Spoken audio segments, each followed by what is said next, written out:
की जा रही थी, लेकिन उसकी अगुवाई कोई कर रहा था तो एडवोकेट लाला लाजपत राय कर रहे थे। मैं कहना चाहता हूं किसानों की लड़ाई लड़ी जा रही थी बरडोली का आंदोलन 1928 में, बात किसानों की बेहतरी और बहबूदी के लिए हो रही थी।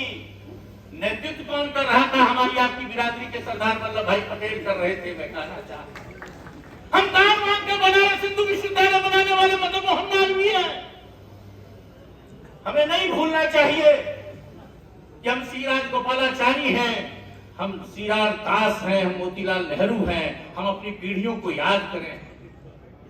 दूसरे गोलमेज सम्मेलन में पहले में हम लोगों ने बाइकाट किया, दूसरे में नेतृत्व करने की बात हुई तो महात्मा गांधी गए और तीसरे में बाबा साहब भीमराव अम्बेडकर गए। दोनों काले कोट की बिरादरी के थे। नहीं भूलना चाहिए, हमको नहीं भूलना चाहिए कि स्वदेशी और स्वावलंबन की पहली लड़ाई हिंदुस्तान में किसी ने लड़ी तो एडवोकेट बाल गंगाधर तिलक ने लड़ी थी। ये मैं बताना चाहता। पहले राष्ट्रपति राजेंद्र प्रसाद हो, चाहे पहले प्रधानमंत्री पंडित नेहरू हो, चाहे पहले लोकसभा के स्पीकर माल्यानकर हो, चाहे उत्तर प्रदेश के पहले मुख्यमंत्री गोविंद वल्लभ पंत हो, सारे के सारे हमारे आपकी बिरादरी के थे।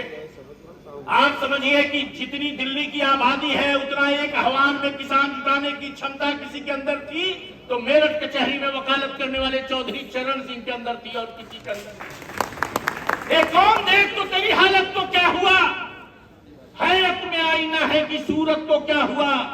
जिसने बड़े बड़ों के थे छक्के छुड़ा दिए, उसी सूरवीर कौम की हिम्मत को क्या हुआ, उसी सूरवीर कौम की हिम्मत को क्या हुआ। हमारे साथ वो न्याय नहीं हुआ जो आजादी के 75 साल बाद अमृतकाल में होना चाहिए था। ये सच है। जो हिस्सा हमको मिलना चाहिए था वो हमें नहीं मिला। आजादी के 75 साल बाद ये बात हो रही है कि इतने आवास बन गए, मजदूरों को पक्के छत मिलेंगे, शौचालय की व्यवस्था होगी। और विशेष तौर पर पूर्वांचल के एरिया में देखने को मिलता है कि पीर में, मड़ई में, छपरा में, कपड़ा में बैठने के लिए विवश है। क्या वो न्याय हुआ है? मैं आपको और जोड़ना चाहता हूं, इस देश में जब इमरजेंसी लगी तो किसी आईएएस की हिम्मत नहीं हुई कि इमरजेंसी के खिलाफ बोले। कोई नहीं बोलने वाला, कोई सुप्रीम कोर्ट का जज नहीं बोल रहा था, कोई हाई कोर्ट का जज, कोई सेशन जज नहीं बोल रहा था।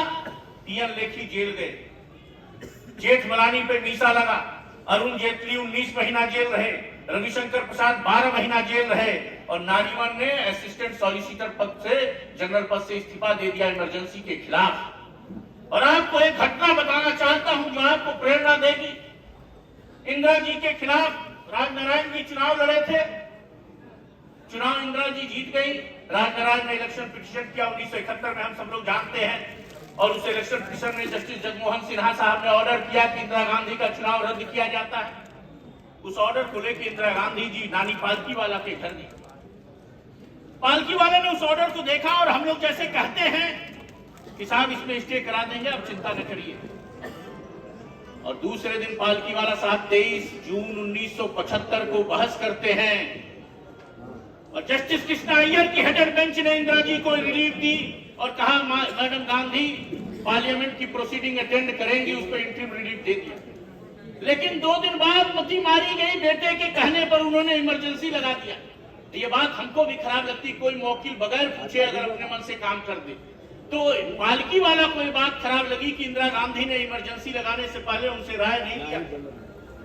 और जब इंदिरा जी दोबारा गई फीस का लिफाफा लेकर पालकी वाला के घर, कहीं आप कहे थे कि आज फाइनल बहस है, आप ऑर्डर करा देंगे, तो पालकी वाला ने इंदिरा गांधी को फीस और फाइल के साथ दरवाजे से वापस कर दिया, कहा आपका मुकदमा हम नहीं लड़ेंगे। ये घटना मैं आपको इसलिए बता रहा, सिर्फ इसलिए बता रहा हूं कि प्रधानमंत्री को दरवाजे से फाइल और पैसे के साथ वापस कर